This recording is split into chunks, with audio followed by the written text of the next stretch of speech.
Welcome back to Coffee and Conversation.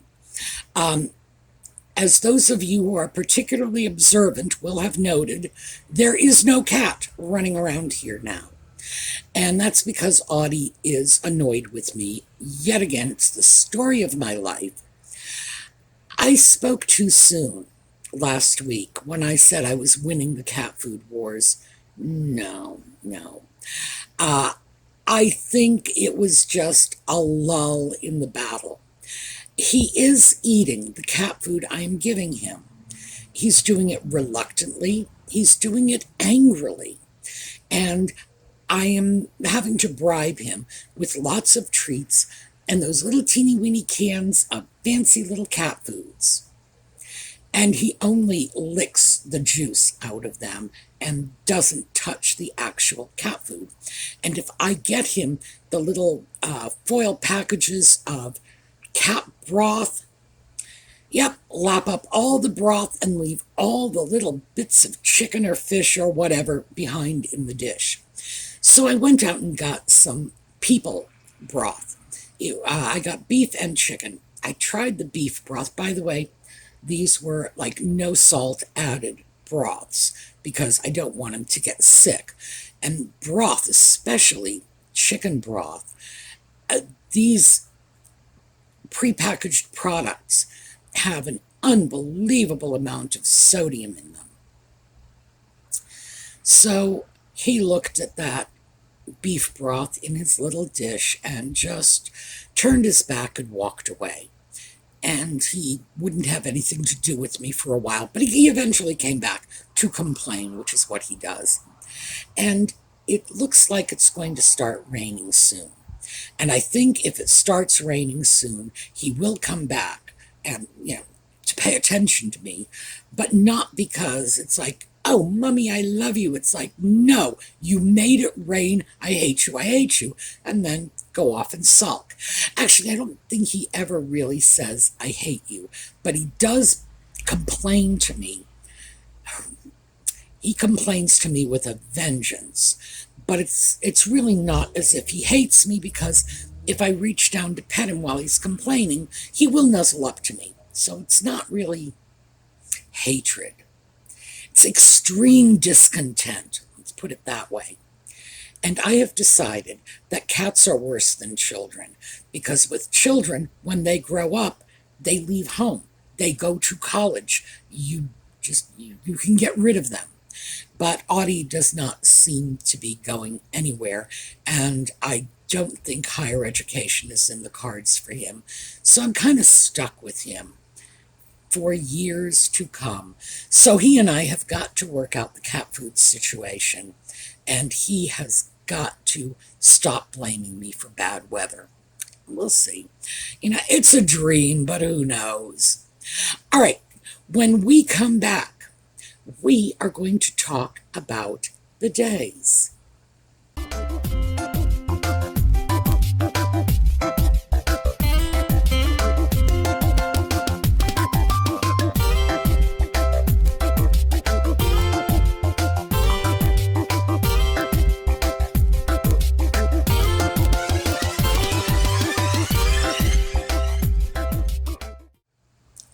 No cat, but we do have the cat cup.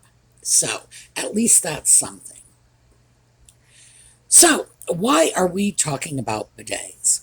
Well, I will tell you, because that's what this is all about.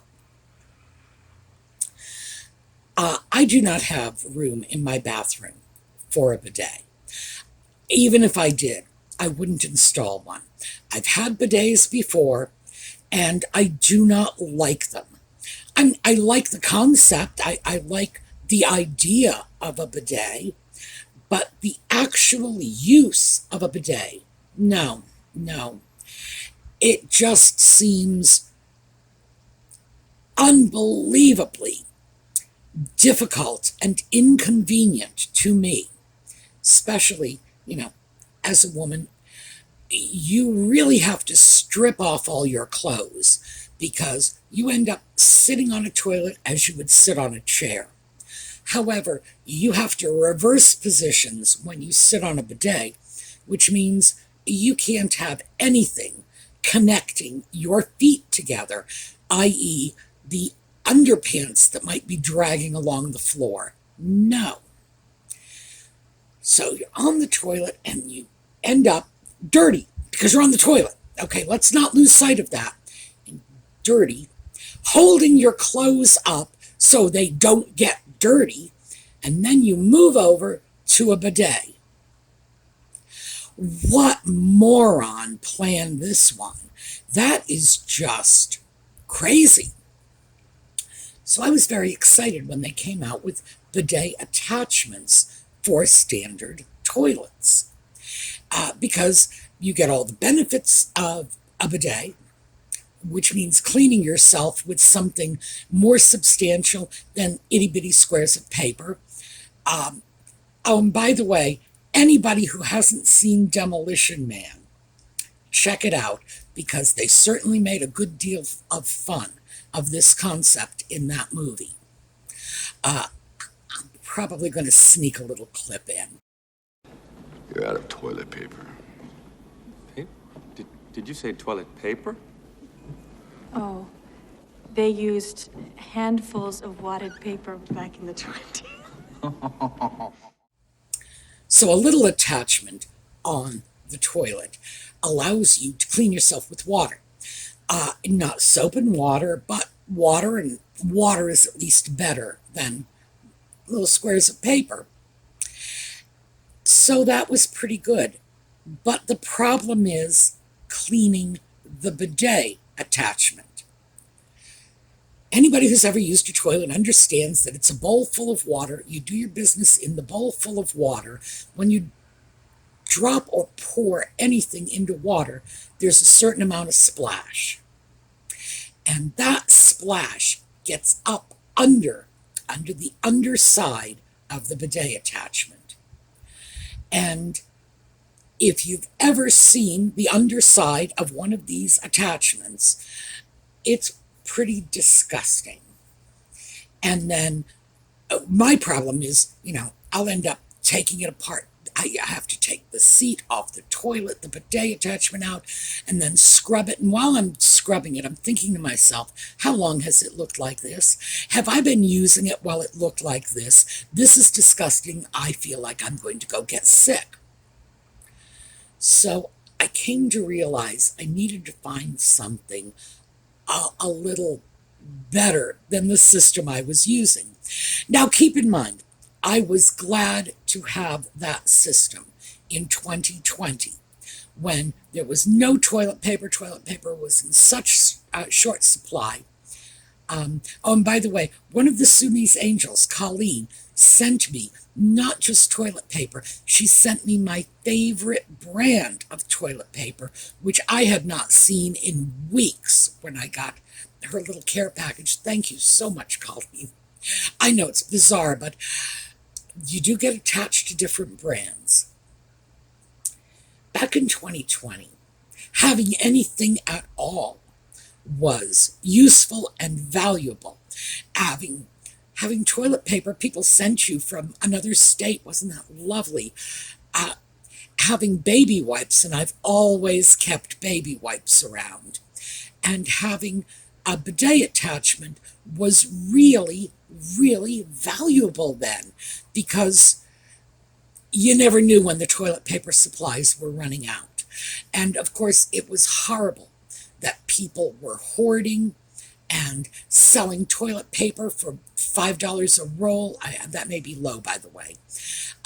That sort of hoarding and exploiting a health crisis it's the sort of thing that in times of war can get you shot.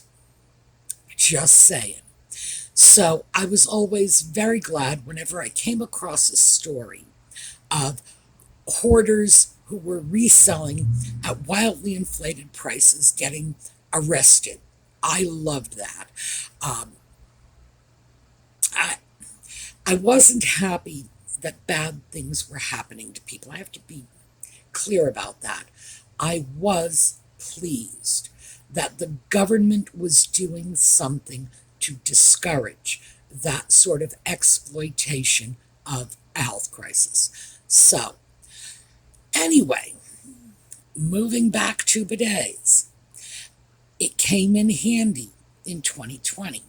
And given the fact that I really like it, not 2020 anymore, I had this attachment long before 2020, have it long after. I just feel, I feel it's really important that I find a more hygienic method than what I was using, because cleaning that thing was just scary. It really was. You go into the bathroom and you think, oh, I flushed the toilet, everything is nice and lovely. No, it isn't. So I started going on YouTube to look for reviews of toilet seat bidet attachments. And I found a lot of reviews, and it backdoored me into what I would really like, which was a hose attachment, very much like those faucet sprayers on a hose that used to be popular on kitchen sinks. Now they come right out of the faucet. So I guess those little independent hoses with a sprayer on the end are becoming a thing of the past. Well, maybe so. But I just ordered one for my toilet. And that way I can use the bidet attachment, because it doesn't live in the toilet. So anything I do in the toilet has nothing to do with the cleanliness of this little hose. And I can do what I need to do and then get my little hose, which will be attached to the toilet tank. Just reach around, grab it, do what I need to do, and life is good. I know it doesn't take that much to make me happy. But that led to a bunch of videos coming up, because once you start looking for bidets on YouTube, you get nothing but wall-to-wall bidet videos. I know, you're thinking to yourself, whoever thought such a thing would exist? Well, it does. And I started watching one that was about the history of the bidet. I was looking for bidets that said history. Naturally, it's attracting my attention. And this particular video was discussing the fact that bidets are not popular in the US and have not been popular. Not popular in the US at present, I accept, but have not been popular in the US? Oh no, that is so very wrong. These are people who clearly never actually studied vintage bathroom design. If they had, they would know that we most certainly did have bidets. We had bidets. This goes back before plumbing. So we have bidets from from the beginnings of our experience here on this continent, right up until the 20th century. We called them sitz baths. And in fact, I did a video series about the evolution of bathroom design by the decades. I did that, I think it was more than a year ago. And all you saw were wall-to-wall bidets when you were looking at bathrooms in the 18th century. All you saw was wall-to-wall bidets when you were looking at bathrooms in the 19th century. All you saw was wall-to-wall bidets right up until about the 1920s in the US. And then in the 1920s, what happened was the toilets became standardized. And when the plumbing became standardized, so by the 1930s, this was happening. While the plumbing fixtures were becoming standardized, things like the sitz bath and the bidet. And in fact, I've got pictures, so let me just show you. Let's start with a sitz bath. And this is what our version of a bidet was. It's a little tub, you stick your bottom in it. And here is that same style of sitz bath actually in a bathroom. And if you will note, there's also a bidet in the more accustomed style in that bathroom. And these sitz baths were the standard. Let me show you another one. This is great because you can easily see from the style of this sitz bath that this was from the 1930s, mid-30s, going through maybe late 40s. So we did, in fact, have them. We just didn't call them by the same name. And then at some point, as I say, we standardized the plumbing fixtures and decided that we would have a tub, possibly with a shower included, possibly with a separate shower, possibly with no shower at all. We would have a sink, we would have a toilet, and that's pretty much where it would stop. In previous eras, we had two sinks. We would have the main sink and then the little shaving sink, which would have been separate. So here's your hand washing sink, there's your shaving sink. We were kind of cleanliness freaks, and you really could go into a bathroom. Often this bathroom had formerly been a bedroom, so they were pretty spacious. And you could find a tub, a separate shower, two sinks, a sitz bath, a toilet, and a bidet. And that would have been standard. Why? Because heck, they were bringing the plumbing in anyway. Why not plumb all the rest of these goodies? But then the whole bidet sort of fell out of fashion. And that was because bathrooms became rather cookie cutter. It's unfortunate. But once bathrooms became standard equipment in a house, it's like you have a house, you've got a bathroom. The bathroom would be sized for the purpose. At this point, we developed that notion that the minimum acceptable size for a bathroom was approximately 5 feet by 8 feet, around 40 square feet. And once we wrapped our heads around that, 40 square feet, we were very reluctant to change. Interestingly enough, even later, when bathrooms became large in the 80s, in the 90s, we would have the jacuzzi and we would have the separate shower, and we might even have the sitz bath coming back in. When it came back in, it was called a Japanese tub. But we tended not to really have bidets. And no one seems to understand how it is that when we had the space, we didn't bring them back. I think a big part of that is the cost of installing a bidet. They got to be expensive because they were no longer mass produced, not in the US, not by American Standard or Kohler or any of the other bathroom fixture manufacturers. So, as with any specialty item, the more they sell, the lower the price. Just the economy of scale. And we didn't have that going. I also think that I cannot possibly be the only human being who figured out that the standard European style bidet is just not working.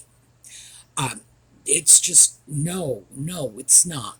That it was more trouble than it was worth to get up off the toilet, go over to the bidet, possibly dripping, dragging your clothes behind you. I don't think so. I think anyone at that point is going to say, yeah, I'll just get me some baby wipes. That's certainly what I did. But now that I have the little, squeezy trigger sprayer on the end of a hose, and by the way, I don't actually have it yet, I've just ordered it. Now that I have that coming in, I think I will be very happy, because I have had a long time to consider what I don't like about toilet bidet attachments. And frankly, it's a lot. It's not just the difficulty involved in cleaning the bidet.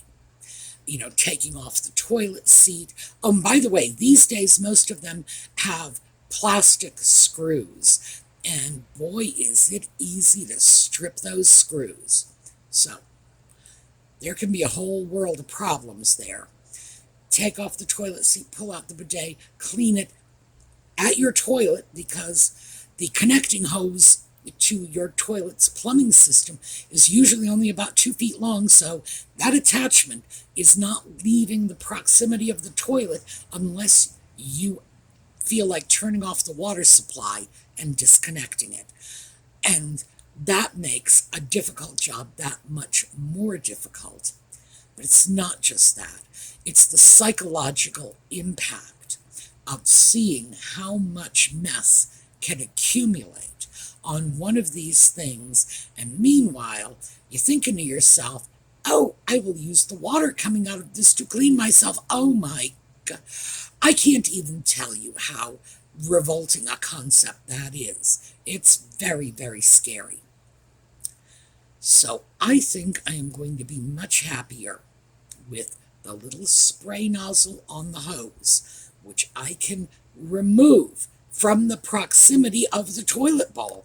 It will not be anywhere near the toilet bowl when I am doing anything on the toilet bowl, flushing that toilet, washing that toilet, whatever. This is going to be somewhere else. So I'm very happy with that purchase. But I do think we've gotten ourselves a bad rap globally because we don't have bidets. And it's not surprising that people in other parts of the world think, oh, what grubby people they are. Well, they either think we are the grubbiest people in the world, or they think we are obsessed with personal hygiene. I once saw an Australian commercial. It was a deodorant called Uncle Sam. That's what they think of us over there. And it was, the character of Uncle Sam running around spraying everybody with deodorant. Oh yeah, it certainly gives you some sense of how we are known throughout the world. But it was Australian, so obviously it was scathingly funny. And you couldn't be mad about it. There's no way you can be upset, oh, those bad Australians don't like us. No, it's those Australians were making serious fun of us. So we're either too obsessed with personal hygiene or not obsessed enough. And I can understand that, because obviously we need to do a better job of taking care of business as far as our tushies go. But the European answer is not going to be the American answer, because we are just not going to be willing to spend that much time in the toilet. Let me just, because since we've been talking about it, this is the kind of bidet attachment I currently have in my bathroom. It's not the same brand, but it's very close to what I have. And this is what the little hose nozzle thing looks like. So I think it's going to work out a lot better.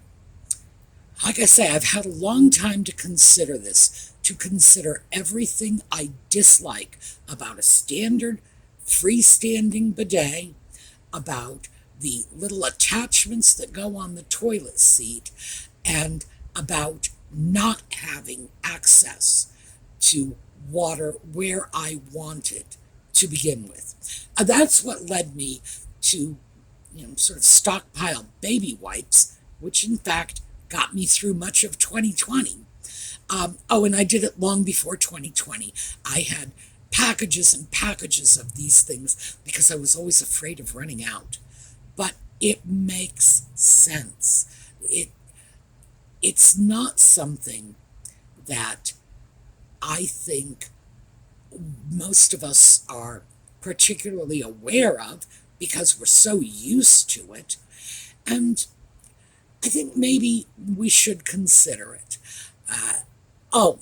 A few other tidbits about bathroom hygiene. Anyone who has ever looked at the studies showing how far toilet spray from flushing can travel won't keep their toothbrush in the bathroom. The easiest way to avoid that problem is always drop the lid on your toilet before flushing. It's that simple. If you've got a dog or a cat, I don't. Audie will not drink out of the toilet bowl. That doesn't surprise you, I'm sure. He is far too good for that. But dogs will often want to go in and drink out of the toilet bowl. I know a lot of people who will not put any of that blue stuff in their water because of that, because they leave that available. The dog's going to steal it anyway. So, plan for it.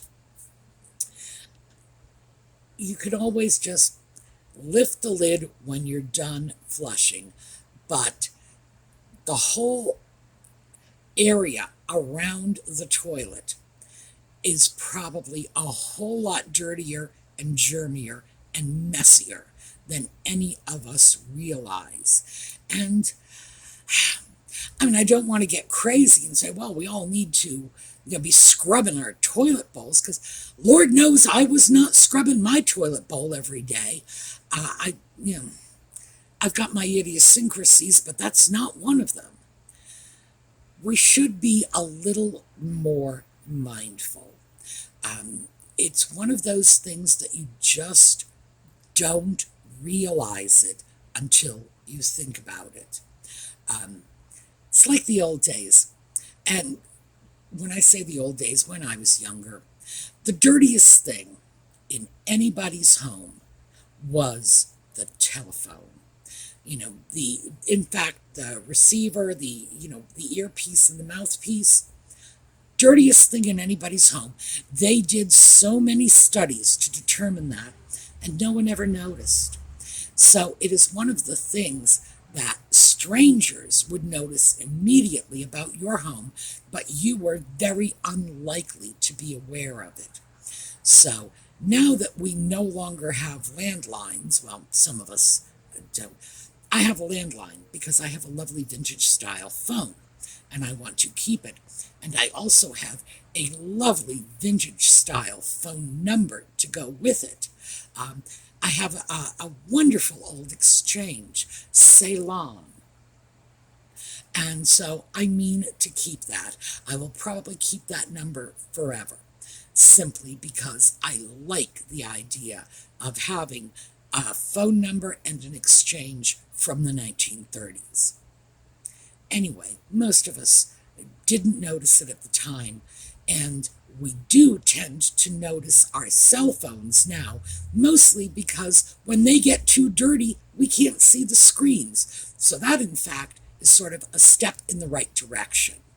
So that was my chat about bidets. You've seen what I've had. Hopefully, this information will be helpful to any of you who are considering getting one of those toilet bidet attachments. Please don't. You will be so disappointed with the amount of cleaning it requires. And trust me, every time you go to clean it, you're going to say to yourself, good heavens, I should have done this a long time ago, even if you're cleaning it once a week. I would say, do what I've done. Get that little squishy hose thing. I have high hopes for that. And even if I didn't, I do have to say that if it doesn't work out, I am going to continue to search for things that are preferable to the freestanding bidet and the toilet attachment seat bidet thing. Now, gotta find a better way. All right, that is what I have for you today. We are going to take a look at a slideshow on the way out. Again, I hope this has been somewhat helpful, especially for those of you who might be considering getting some kind of attachment like that. Oh, let me tell you, they are dirt cheap. You can get really, really fancy bidet attachments, hoses, seat attachments for under $100. You can get perfectly serviceable ones for about $15. So this is something that if you've been thinking about it, this is so affordable. And despite all of the terrible things I have said about those toilet seat bidet attachments, it really made a major improvement in my quality of life, which is why I'm looking for a better option. Anyway, there we go. We're going to look at a slideshow on the way out, and I will see you folks tomorrow.